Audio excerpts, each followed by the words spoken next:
During a trip to India, I was looking out a cab window and saw a child, maybe 7 or 8 years old, stooped beside a street drain and reaching in.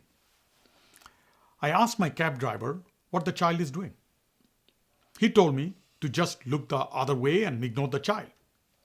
I could not take my eyes off what was unfolding in front of me.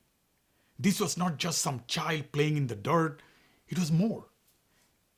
Having grown up in Bangladesh, I knew what hunger and famine looked like, what it did to the people.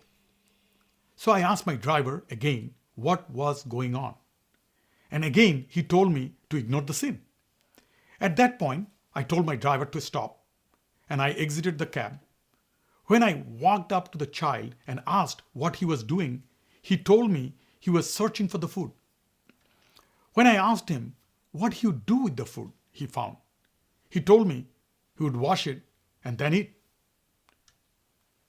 I'm not usually at a loss for words, but I was speechless. After a few seconds of silence, I took the boy to a shop nearby and told the man behind the counter to give the child whatever he wanted. He chose a few things, I paid for them, and we parted company.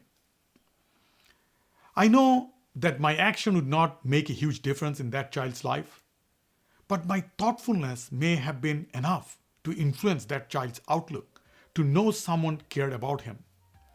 Maybe my actions would also teach my cab driver or even the shopkeeper about empathy. All I know is at that moment, I was able to be the difference in one person's life. Sometimes we just need to act.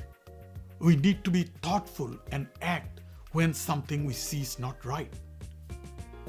Think about what you can do when someone you know has their hand in a drain, when they could use your help.